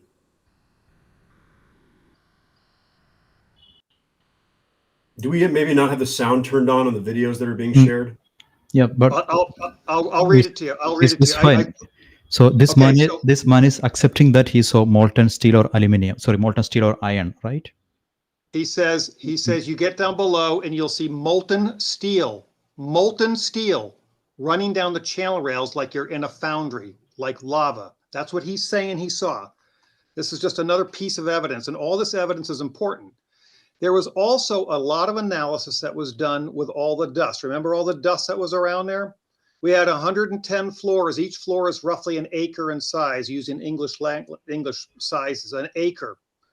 So you have 110 acres of concrete that was pulverized, not the steel. The steel is all around ground zero. It's blown outward laterally away from the structure. It didn't impact the structure. It was blown away. But you have all this concrete dust because of that topping slab. You said it was on that pan, which was on top of that open web bar joist, right? Well, that stuff was pulverized. A lot of that dust was grabbed and saved. When scientists look in that dust, they find a lot of interesting things. They find elements that had to have melted. They know it had to have melted because they have round spheres. The reason it's round is because it was melted. When you heat anything up, it will naturally, and it turns into, from a solid to a liquid, it turns, because of surface tension, it will turn into a sphere. So there are spheres of round iron. There's iron-rich spheres there. There's also spheres. These are spherical, spherical, spherical. Well, there's two problems here. Number one, in order to melt iron or steel or to vaporize lead or all these other things that they list here, the temperature had to be above its melting point. Well, the melting point of steel is 1,000 degrees Celsius. So I'm English. I use 1,800 degrees Fahrenheit, and it goes up from there. So all these elements must have been melted with extremely high temperatures. The second, and so the problem is this: office fires and jet fuel burns 1,000 degrees colder. So it wasn't the office fires and it wasn't the jet fuel that produced this overwhelming evidence of molten iron or steel, and yet it exists. It's there. Not only that, you'll notice this says this is an iron-rich sphere, mostly iron. It doesn't say a steel sphere. It says iron. Steel, as you well know, is an alloy of iron. Well, the question is, why is it round? Well, the answer to that is it had to have been heated to bring it into that sphere. And the second question is, why is it mostly iron?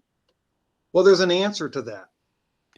And the answer is, let me finish. The answer is that iron spheres are a natural byproduct from what's called a thermitic reaction.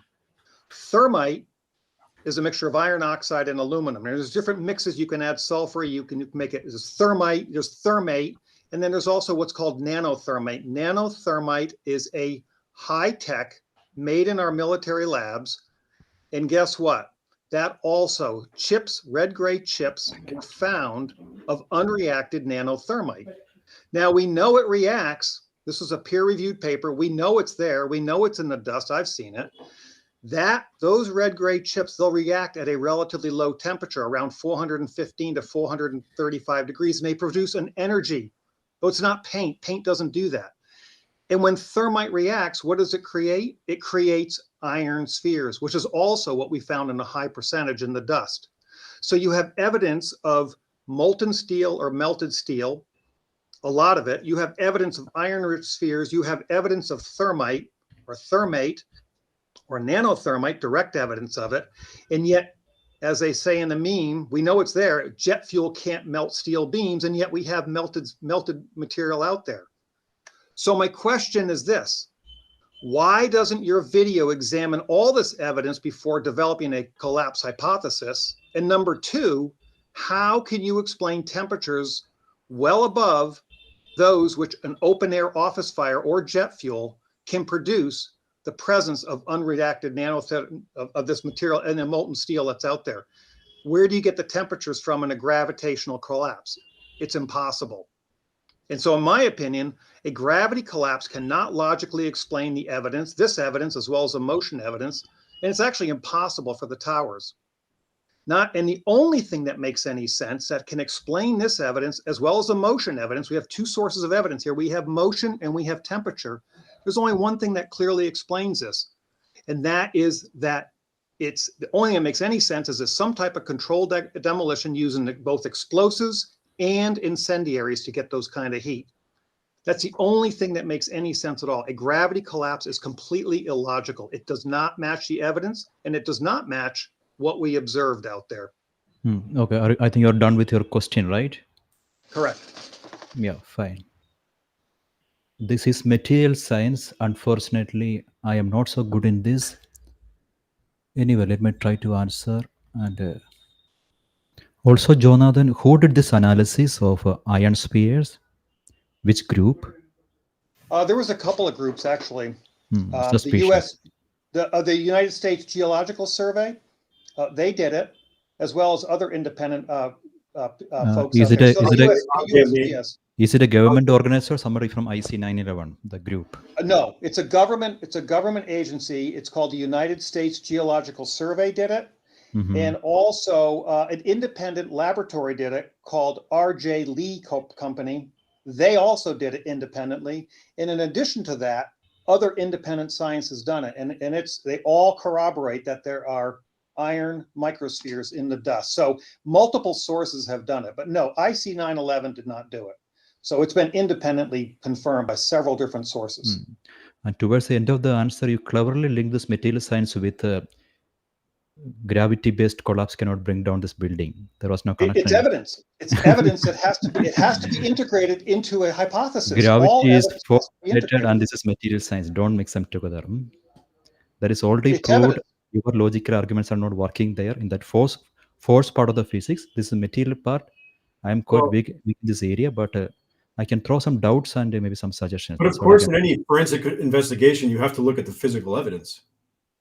That's what I did, and you couldn't explain the denting inward phenomenon.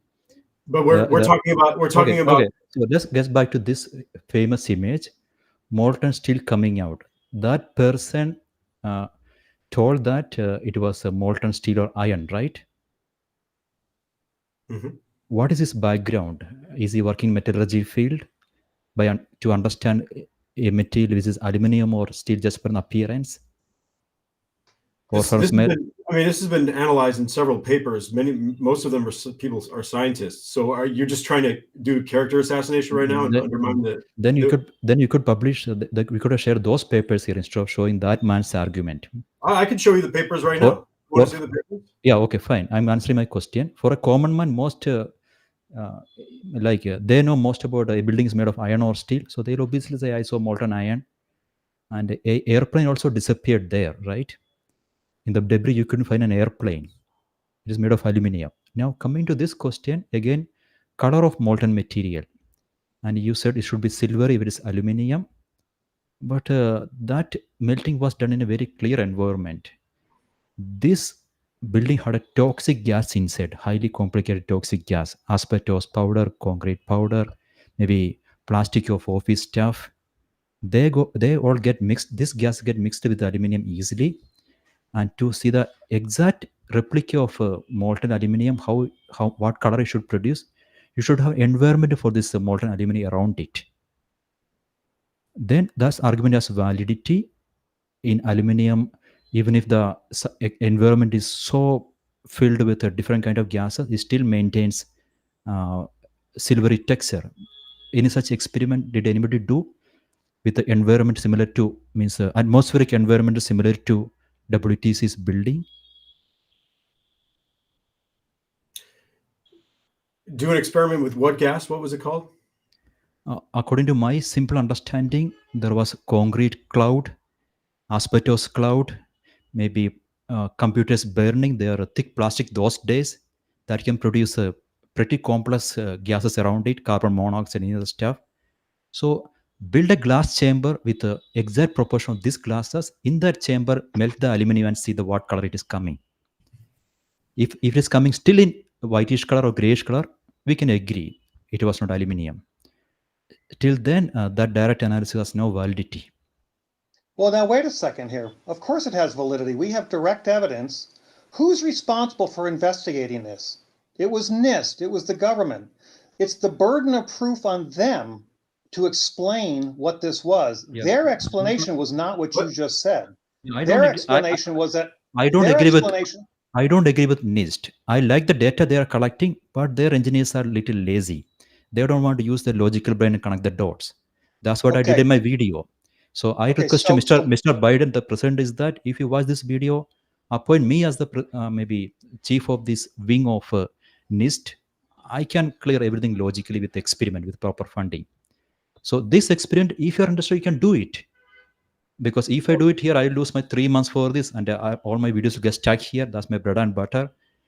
So I don't have time to do it. But since Jonathan likes experiment, it's not difficult to do. You just maybe you can make a big room of proportional quantity of plastic, concrete dust, and other gases, and melt the aluminum and see what is happening there. So an experiment was done. An experiment was done by a physicist, and he added all the material. He added all the conceivable materials that would be found in the building into molten aluminum, and it just the things flared up. But did they just keep the? Can I finish, please? Yeah. It did not change the color of the aluminum. It looked nothing like what. Can you share that experiment right away? John, you have like a little clip of it in your thing. We were looking for videos of it and couldn't find it, but the videos exist.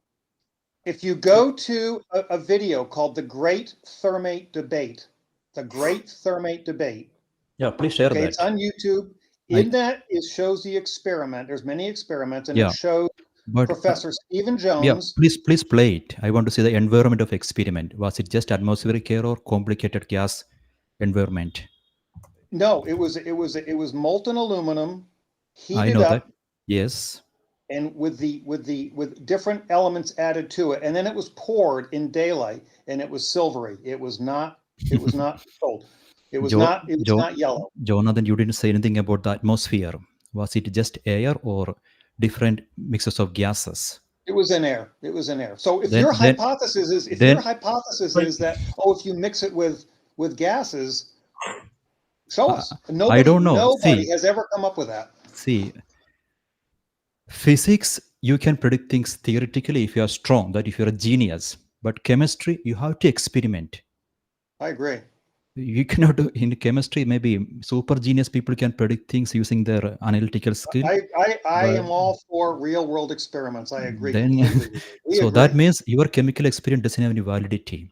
It was not with the real Then atmospheric somebody environment. needs to show me how that material pouring out of there is liquid aluminum in daylight. Nobody has ever done it ever before that I'm aware of. So if you can find somebody who's done an experiment like that shows that liquid aluminum Yeah. So poured in sunlight Jonathan, is gold, after that'd be great. I'll listen. I am taking progressively. Maybe after this video, we can collaborate together. I have a small experimental facility here, but I cannot dedicate my entire time for that.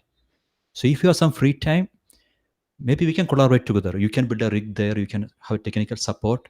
Also, it's a difficult experiment. Safety issues. My office are out of sensors, so maybe I need to do somewhere else. And these experiments, so maybe we can collaborate together and try to replicate and see the color of molten aluminium. But provided And again, I want to make clear to the audience, aluminum can glow that color, but not in daylight because its reflectivity is far more than its emissivity. So in daylight, this is the key here, that molten aluminum, because of reflectivity of sunlight, will be silvery. It will not be Right. that color. So I know some of the audience thinks that you heat it and it's going to be that color. No, it won't be. Not in daylight. The daylight is the critical issue here. So yeah, if somebody out there can put an experiment together and prove that molten aluminum mixed with those gases poured in daylight. So when I say mixed with that color. gases, I doubt For 7 minutes. For 7 minutes. Yeah. For 7 minutes. Wait.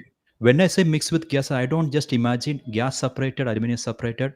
I also suspect some chemical reaction between these. I realize because chemistry changes instantly when you cross a threshold temperature. So you need to exactly replicate temperature, chemical composition, then molten aluminum and check what happens. So you cannot just blindly say it's a molten aluminum. I doubt it's a molten aluminum plus a lot of gases chemically reacted with that. Just inside, not just inside that, chemically reacted and forming some other molten material. So that way your experiment doesn't have much validity. You have to be more careful about the gaseous environment. And also I doubt this, I have seen this video.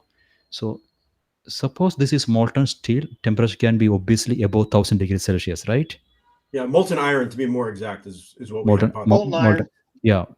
Then why can't this molten iron destroy the steel nearby? Well, Because the steel's colder.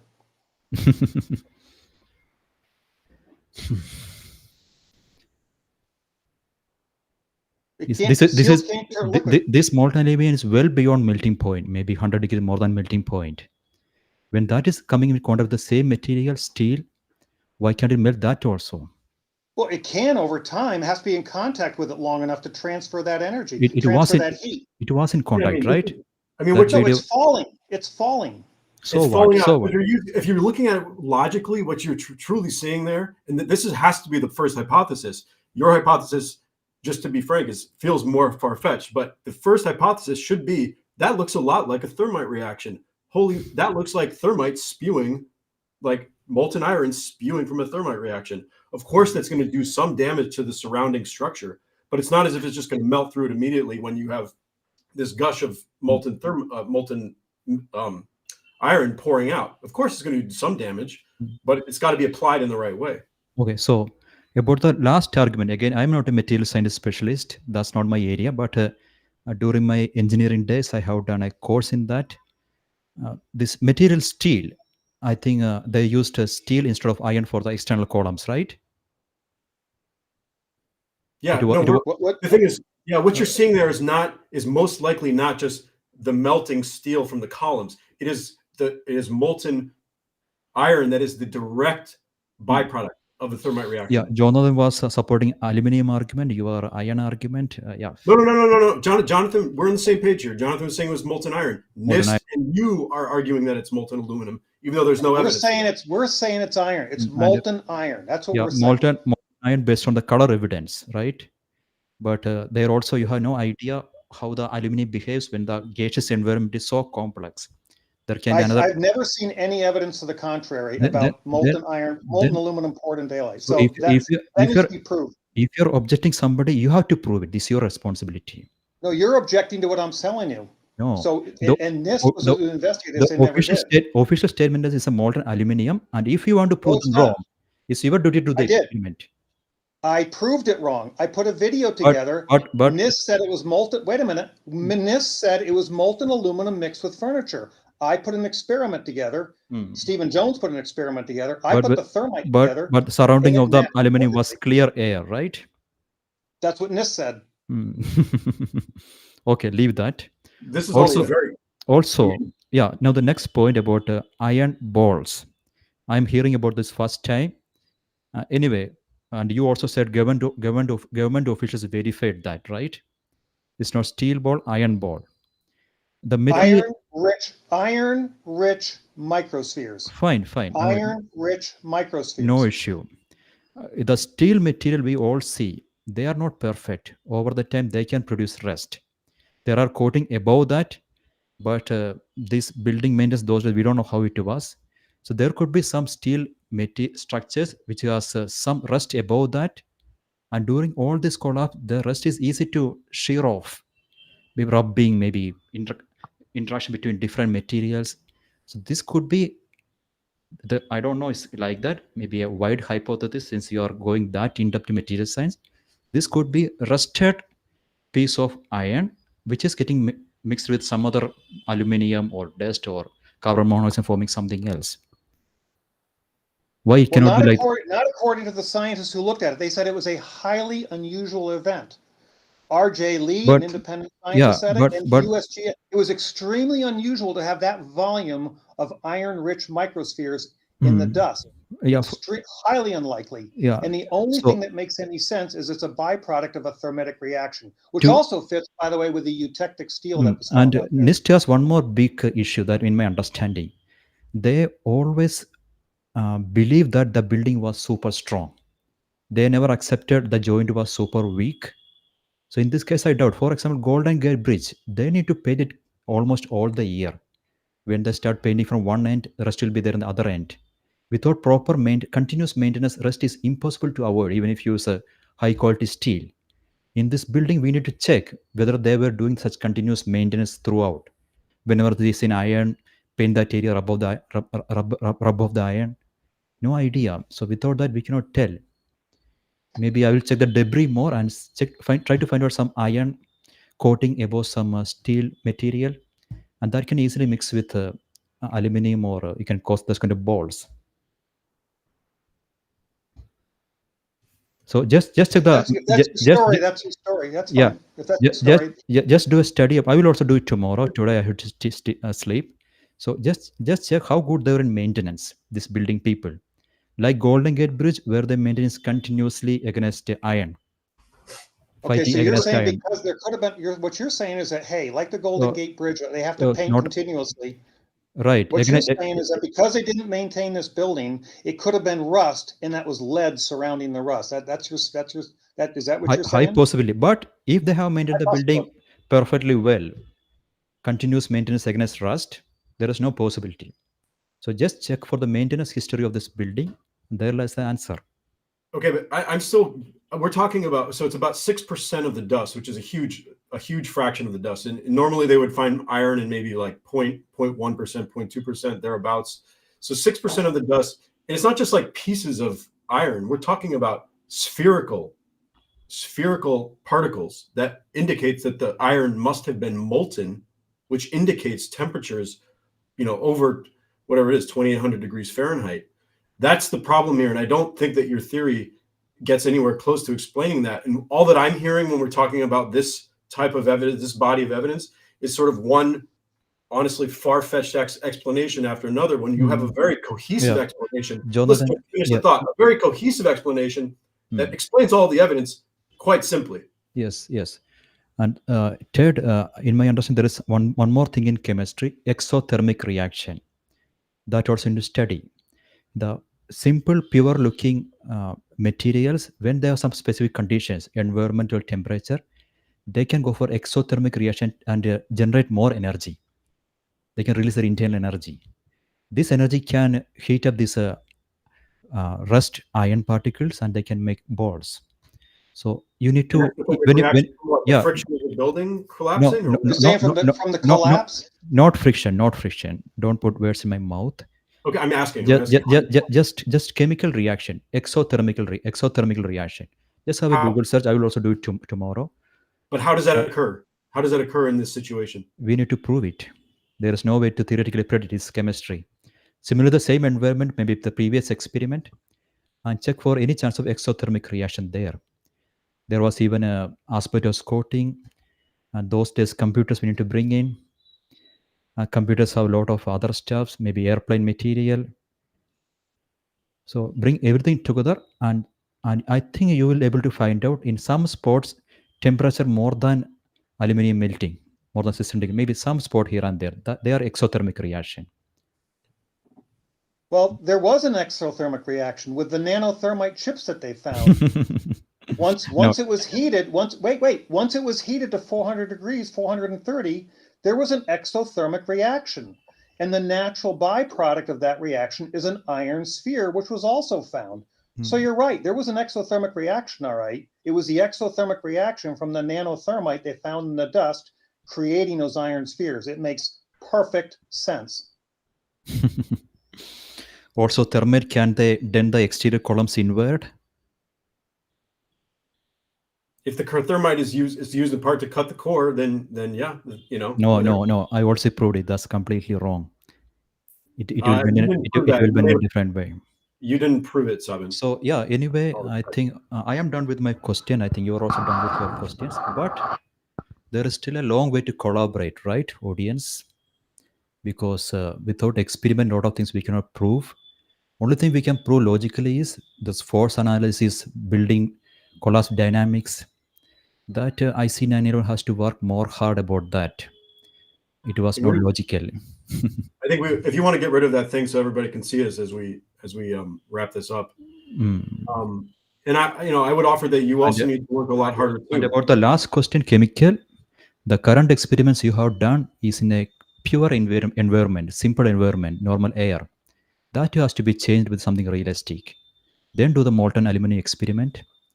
And if it is still coming yellow, obviously there's a big issue. So if it is still coming silverish, obviously there's a big issue. But that experiment is super complicated because we are 20 years ahead. Those computers, those furnitures, even office furniture material has changed now. They are more lightweight, modern materials. You need to bring those materials and burn it to get the exact gaseous composition.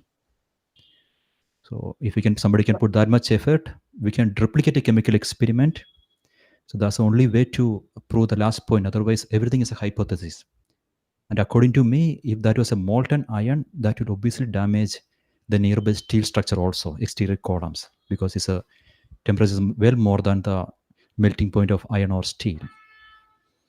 So anyway, another thing we talked about was that you would redo your animation to allow for the top 15 stories of the building, which somehow you're saying remained intact all the way down to the bottom. Yeah. To pass through. We can do it. So only mistake we did in animation was the top portion hit the bottom portion, and there was a sudden stop of the top portion, right? But in this case, the temperature is there in that almost 3 floors, and they are ready to yield. So it was wrong to show a sudden stop of the top portion. There will be minute deceleration, unnoticeable from this such a low quality image. That frame per second was maybe 30 or 25. From that, you won't be able to see any variation for such an yielding bottom region. So well, we'll share with you after this. We'll share with you the analysis that shows that the Yeah. deceleration would be I- very visible, and that it would. I completely agree. When something is ready to yield, you cannot transfer much force to that. They will just yield. And since you cannot transfer much force, the reaction force is also very low. Then why should you decelerate? You also, Sabin, I recommend, because you're relatively new to this, from what I understand. No. I not know. Okay. The research work of this video was 6 months long, and I went to your website as well. Okay, so yeah, we've been studying it for about 15. Let me finish my thought. We've been studying this for about 15 to 18 years, each of us. But not logically. And if you did all the research, I think you will have found that in NIST's own studies of the steel, almost none of the steel reached temperatures above a few hundred degrees Fahrenheit. Steel that they collected that was from the impact zone. So we're still waiting for any evidence that the steel actually got heated up to what you're talking about, that would produce any sort of a weakening of the lower structure, that it would allow it to give way sooner. If you look at all of the evidence, all the physical evidence, basically nothing was produced that actually supports NIST theory or your similar theory. And if I can add just one more thing, NIST, in their 10,000 page report, they stopped at collapse initiation. They didn't study any of this. And they also never said in their report, they never came out and categorically said that it was a gravitational collapse. They never said it, not once. They'll use the word gravity, they'll use the word collapse, but they never came out and categorically stated that this was a gravitational collapse. You would think after 3 years of study, a lot longer than you've looked at it, and $15 million and 10,000 pages, they could at least tell us in writing that it was a gravitational collapse. So they don't say it. You're saying it is. They don't even study it. So it's the most interesting topic. That's the issue when employees are lazy, especially government employees. They don't want to take a risk. Just for sake for submitting a report, submit something, and they'll get their monthly salary based on the quality of the. They are based on the or maybe they knew they couldn't explain it. But their evidences are accurate, so you can just use them and use your logic. Is so simple, not so difficult to explain. It is simple. The thing that makes the most sense is incendiaries and explosives. It explains all the motion, every single motion, why the core column stood, how that top part got fragmented and blown outward away from those core columns so they didn't buckle. And it also explains the iron-rich microspheres. It explains the molten iron. It explains the nanothermite. Everything makes perfect sense from both a temperature and a motion. I went to all these questions, and motion-related things I answered perfectly and proved you wrong. And chemical thing, we both had to experiment. Without experiment, don't jump to conclusions. In all fairness, also Ted, without reading papers published on your, without reading a research paper, don't publish on your website. You didn't have any idea what that researcher did in that paper. I understand the concept of the paper. You asked me a very specific question about it. As I explained, it was published before I became affiliated with the organization, first of all. But more importantly, you go read the paper. Pretty much everything that you've said today is speculation. And actually, when you step back and look at it, yeah, actually it is. And most importantly, your animation of the collapse doesn't match the real world. It doesn't come close to matching it. The animations of the constructions are excellent. The animation of the destruction is completely inaccurate. It does not match the real world. Anybody can look at it and say, I agree that. I agree that. Okay. I agree that. But today I just used images more than animation, and I didn't do my explanation based on the animation. It was based on real evidence. Exactly, you said the top portion after hitting the bottom portion didn't decelerate. And I explained perfectly why it didn't decelerate it. Also, for the experimental evidence of denting inward, you had no answer. So ic911, before going to the chemical experiment, you should study the force dynamics more detail. That's my suggestion, because these are easy to prove, because physics, if you are strong, you can prove it theoretically. You don't want complicated experiments. Something is when something becomes too complicated, you go for experiments. Then otherwise, should you do it? That's why you're learning science in your school. Predict everything using your brain or analytical models. You can save a lot of time. You can be more productive. John has done dozens of experiments, and you did one experiment with a Coke can. Jordan's experiments are all without buckling, yielding, collapse. They'll absorb more energy. My camera's battery is almost dead. So we need to wind it up, but we'll collaborate for Okay. a brighter future, brighter answer. Thank you for joining, and viewers, thank you for continuing for 2 hours. I couldn't wind this up in 1 hour. First 15 minutes were lost in technical issues. Sorry for that. Have a nice day, gentlemen. Take care. Thank you Bye-bye. very much. Thank you. Thank you, Bye. Sabin. Be Bye. well. Take Thank care. you. Thank you. Bye.